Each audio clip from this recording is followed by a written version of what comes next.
자, 여호수아의 죽음으로 구속사는 한 시대의 전환을 맞게 됩니다. 모세의 죽음은 출애굽 시대에서 가나안 정복 이 정착 시대로 바뀌게 되었죠. 역시 여호수아의 죽음으로 이제 내일부터 사사기를 볼 텐데 사사 시대로 바뀌게 됩니다. 이 시점에서 여호수아는 과거 하나님의 구원 역사를 회고하고 있습니다. 미래 백성들의 순종을 위한 신학, 이 서약을 진행하는 모습이 이 내용이 오늘 그 본문이죠. 자, 1절에 보니까 여호수아가 이스라엘 모든 지파를 세겜에 모으고 또 이제 지도자들급 되는 사람들을 이렇게 앞장 세웁니다. 자, 여기서 모든 지파는 이스라엘 온 백성을 말합니다. 그리고 세겜이라는 이 장소는 에발산과 그리심산 사이에 위치한 곳입니다. 여호수아 8장 우리가 본 바 있는데 축복과 저주의 말씀을 엄숙히 낭독한 곳이죠. 그러니까 큰 의미가 있었을 것입니다. 실로에 이렇게 성막이 세워졌는데 왜 거기서 모이지 않고 이 세겜에서 모였는가? 이곳은 아브라함이 언약을 받은 후에 약속을 받은 후 첫 번째로 제단을 쌓았던 곳입니다. 창세기 12장에 나오죠. 그리고 야곱이 이방 신상을 바단 아람에서 와서 묻어버렸던 장소이기도 합니다. 또한 오늘 32절에 보니까 요셉의 뼈를 묻은 곳입니다. 그러니까 아주 의미가 깊은 장소라고 할 수가 있죠. 자, 하나님 앞에 보인지라라고 했습니다. 이 말은 하나님 앞에 나왔다라는 말입니다. 언약궤 앞에 그들이 나왔다라는 것입니다. 자, 2절부터는 쭉 이제 과거의 이런 것들을 해상하고 있지요. 아브라함의 아비 데라가 강 저편에 거하여 다른 신들을 섬겼다. 아마 올신 메소포타미아 유브라데 이 그 문화에 그러한 영향을 받은 그 아버지는 데라 아버지는 거기서 우상을 섬기다가 가나안 땅에 오지 못하고 하란 땅에 머물고 죽죠. 자, 그런데 아브라함을 강 저편에서 이끌어내어 가나안으로 인도했다. 그러니까 아브라함이 그들의 조상이 섬겼던 우상 숭배의 영향력에서 벗어나서 선택되었다. 우리도 마찬가지죠. 예전에는 이렇게 우상 숭배, 귀신 뭐 100여 년 전입니다. 불과. 자, 그런데 이렇게 하나님의 은혜로 이 나라가 또한 우리 가정이 우리 가문이 하나님을 모시고 섬기는 그런 가정이 되었다. 하나님의 주권적인 은혜라고 우리가 표현할 수가 있겠죠. 그리고 3절에 그 씨를 번성케 하려고 이삭을 주었고 또 야곱과 에서를 주었고 야곱과 그 자손들은 애굽으로 내려갔다. 하나님의 계획이고 부르심이죠. 그리고 믿음의 조상들의 신앙을 이렇게 일일이 기억합니다. 아브라함에게 하늘의 별, 오늘도 이렇게 올라오는데 이제 하늘을 보니까 밤하늘의 별이 있죠. 북두칠성도 있고 저 멀리 아주 반짝이는 그 샛별도 그렇게 있습니다. 근데 하나님께서 밤하늘의 별처럼 또 해변의 모래알처럼 그렇게 숫자를 자손을 많이 번성하게 해주시겠다. 그 정도 되면 뭐 한 10아들 정도 있어야 되는데 이삭 딱 하나.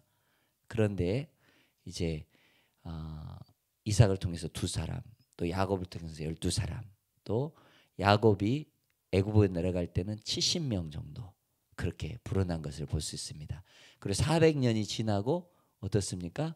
그 장정만 해서 60만 명, 그러니까 거의 200만 명 정도가 출애굽했다. 이렇게 뭐 400년 만에 이렇게 큰 숫자로 변해 있는 것을 볼 수 있습니다. 하나님의 이런 놀라우신 섭리입니다. 자, 그런데 믿음의 조상들의 신앙을 이렇게 일일이 다 기억하고 전승하고 내려오고 있다. 여기서 여호수아 나이가 몇입니까? 110세. 기억력이 뚜렷하죠. 그러니까 말씀을 늘 가까이 하고 율법책을 입에서 떠나지 않게 했다. 예, 뭐 치매 환자분들 있잖아요. 가장 가족들에게 아픈 거는 뭡니까? 가장 최근에 이 기억부터 잃어간다는 것입니다. 그죠? 그래서 이제 뭐 아들이 왔는데 알아보지 못하고 딸이 왔는데 뭐 누군지도 모르고 이것만큼 힘든 것이 어디가 있겠습니까? 그런데 이 여호수아는 모든 걸 다 기억하고 있는 걸 보면서 우리의 기억도 이렇게 잃어버리지 말고 하나님 나라 갈 때까지 뚜렷하여서 하나님의 은혜를 찬미하고 찬송하고 영광 돌리는 우리들이 되었으면 좋겠다 생각을 해봅니다. 자, 5절 7절에 보니까 출애굽 사건을 간략하게 언급했죠. 10가지 재앙, 또 홍해가 갈라지고 또 광야에서 그 40년 동안 산 그런 자, 비록 뜨겁고 황량한 광야였지만 주님의 그늘 아래 마치 안락한 집에서 사는 것처럼 신도 닳지 않았다. 옷도 헤어지지 않았다. 이거는 하나님의 은혜였습니다. 예, 그죠? 자, 성도는 비록 세상에 이렇게 광야 같은 또 정글과 같이 밀림과 같이 얼마나 이렇게 보이진 않지만 정말 치열하죠. 세상 이렇게 살아가려면 지금도 우리가 새벽에 이렇게 나왔지만 서울 가락시장 같은 데 가면 2시, 3시에 나와서 야채 팔고 생선 팔고 얼마나 사람들이 그 돈 벌려고 그렇게 일찍 일어나서 일하는지 몰라요. 그리고 밤늦게까지 수고하고 그렇습니다. 그런데 주님의 날개 아래 우리는 평안하다. 주님의 그늘 아래 우리는 보호받는다. 항상 우리는 주님의 그 은총 아래 주님의 영향력 아래 거하여 사는 것을 늘 감사하시기를 바랍니다. 자, 1년 중에 벌써 4분의 1 지나갔죠? 오늘 4월 1일입니다. 시간이 빨리 지나갑니다.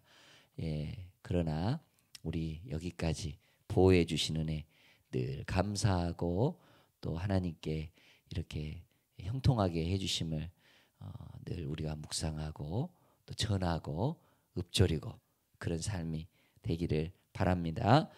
자, 요단 동편에 이제 아모리 왕, 바산 왕, 시온과 옥, 모세의 지도력 아래 하나님 다 승리한 내용을 이야기하고요. 그다음 또 거짓 선지자 발람, 저주하려고 했는데 되려 계속 축복하고 있죠. 우리는 그런 인생입니다. 하나님이 지켜주시고 하나님이 이렇게 보호해 주시면 세상의 어떤 악의 물결도 절대 우리를 건드리지 못한다. 그렇습니다. 부모와 함께 가면 든든하죠. 어린아이들이 우리가 그런 주님의 보호 아래 있다는 사실을 감사해야 되겠죠. 오히려 너에게 축복하였고 나는 너희를 그 손에서 건져내었다. 얼마나 감사한 일입니까? 그리고 이제 가나안에 정복하면서 하나님은 그들을 너희의 손에 붙여주었다. 이 승리의 표현을 계속해 주고 있습니다. 그런데 이런 표현이 또 있죠. 내가 왕벌을 너희 앞에 보냈다. 왕벌은 뭐 우리가 꿀벌, 말벌, 대추벌, 큰 벌 있잖아요. 그거 한번 쏘이면 어떻습니까? 사람의 생명 위험할 수가 있죠.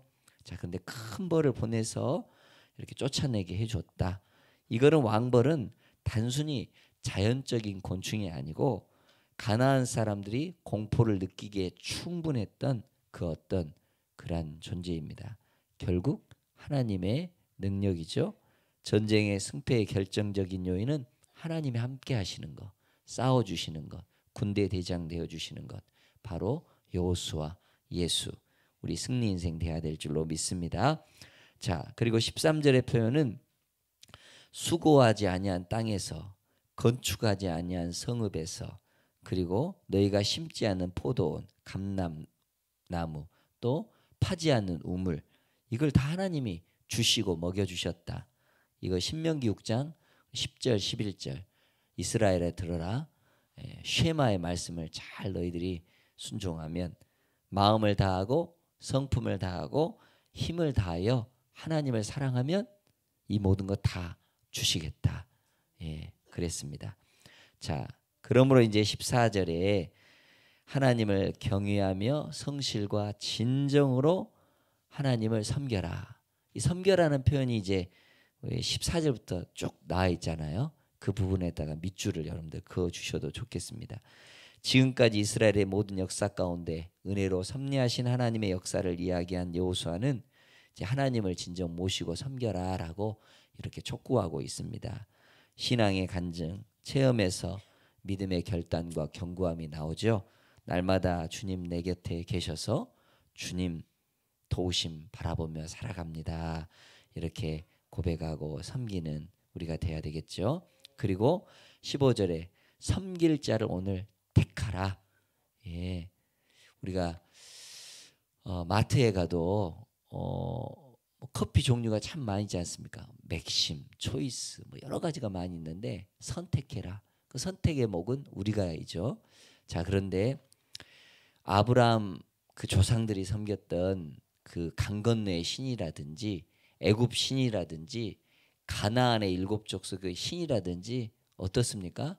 하나님 앞에 다 패배하고 다 그거는 쓸모없는 쓸데없는 우상이다. 예, 그렇습니다. 이 세상에 아무리 좋아 보이는 것이라도 그것은 여러분 세상에 무너지는 날, 세상 끝나는 날 주님 오실 때 그것은 우리에게 도움을 주지 않습니다. 우리를 건지시고 구원해 주시고 길이고 진리고 생명이신 분은 오직 예수 그리스도.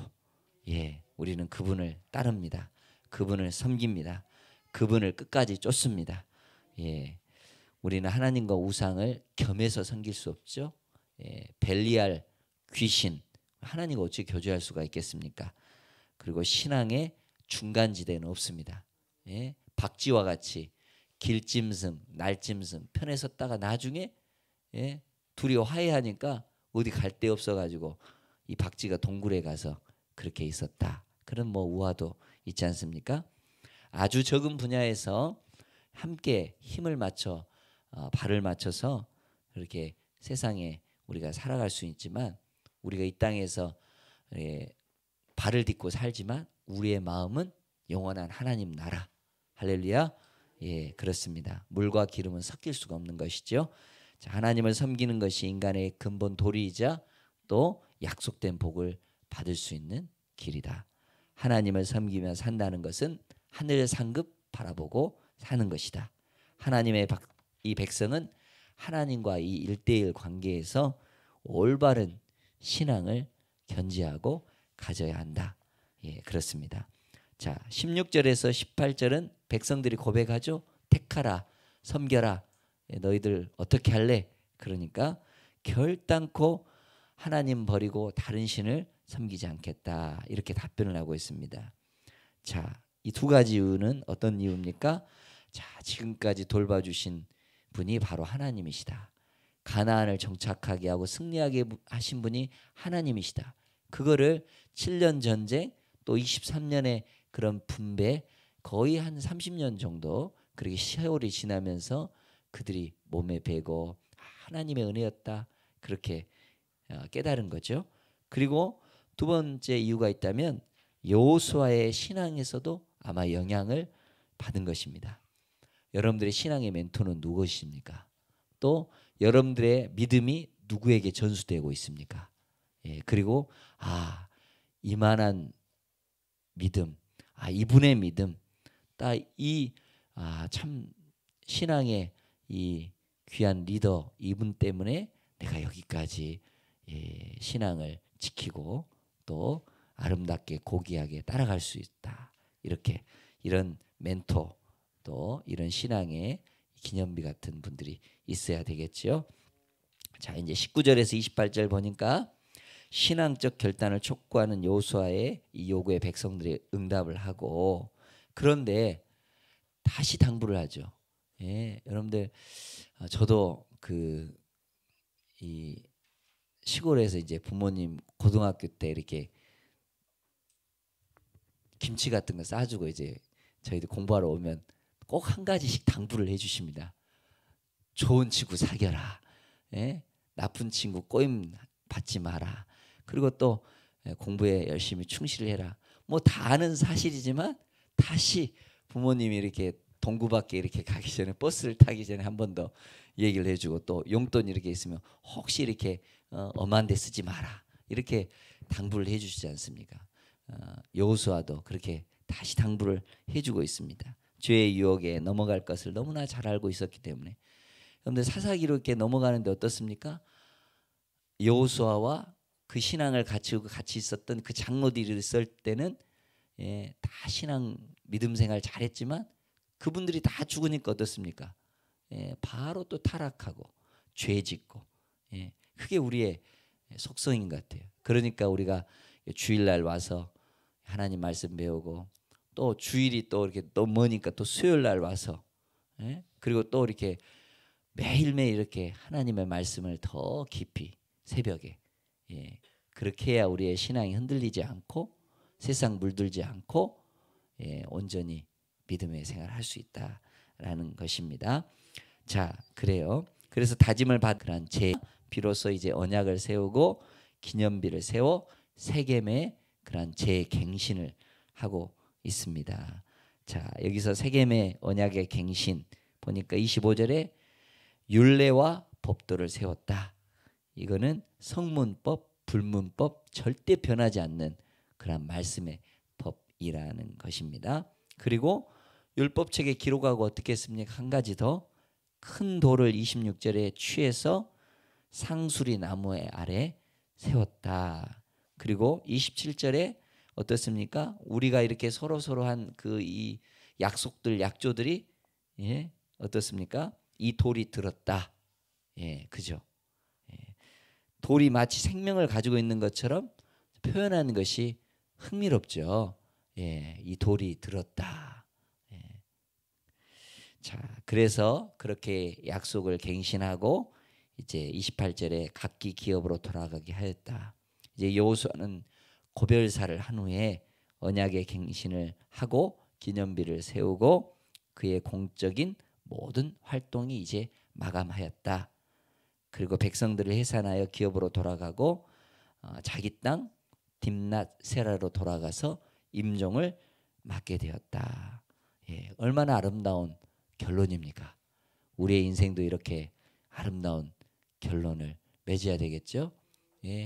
막 세상 것 더 써보지 못해서, 더 막 이렇게 쥐어보지 못해서 막 꽉 입을 꽉 다물고 막 이렇게 주먹을 꽉 쥐고 이렇게 막 오만 인상 쓰면서 이렇게 우리 마지막 이게 아니라 평안하게 이렇게 모든 지금까지 하나님께서 인도해 주셨다. 내 소명은 다 했다. 마치 촛불이 마지막 그 촛농을 탁 떨구고 이제 힘이 하면서 탁 꺼지는 것처럼 그렇게 우리 인생이 복되게 이렇게 꺼졌으면 좋겠다. 그러면서 우리 29절 33절에 이제 마지막으로 이제 첨가를 하는데 엘르아살 죽음 끝을 맺습니다. 아론에 이어서 제2의 대제사장이죠. 그리고 이분이 여호수아에게 안수하여 모세의 후계자로 삼은 그런 일을 감당했죠. 하나님의 뜻에 맞게 웰빙도 중요합니다. 그러나 웰다잉도 중요하죠. 저는 기도하는 모습 그대로 하나님 나라 갔으면 좋겠다. 우리 어르신들 보면 기도하다가 이렇게 고요히 하나님 나라 가신 분 있어요. 제가 알고 있는 목사님의 어머님도 그렇게 하나님 나라 가셨다고 그러시더라고요. 우리는 그렇게 고요히 가기를 참 여러분들 기도 많이 하셔야 되겠어요. 그 부분도 우리가 잘 사는 것도 정말 중요합니다. 마지막 하나님 나라 가는 것 추해지지 아니하고 아름다운 모습으로 하나님 나라 갈 수 있도록. 그리고 그렇게 나중에 여러분들 자녀들도 평가하겠지만 후세들도 평가할 것입니다. 그리고 마지막 주님이 평가하실 때 착하고 잘했다, 충성된 종이었다 그러면서 생명의 면류관을 씌워주시고 의의 옷을 입혀주시고 하나님의 거룩한 이 천국에 입성하게끔 하는 그 은혜가 있기를 원합니다. 하나님 편에서 믿음을 선택하여서 온전히 순종해서 끝까지 충성해서 영광 돌리는 삶이 우리 삶이 되기를 다시 한번 축복합니다. 기도합니다.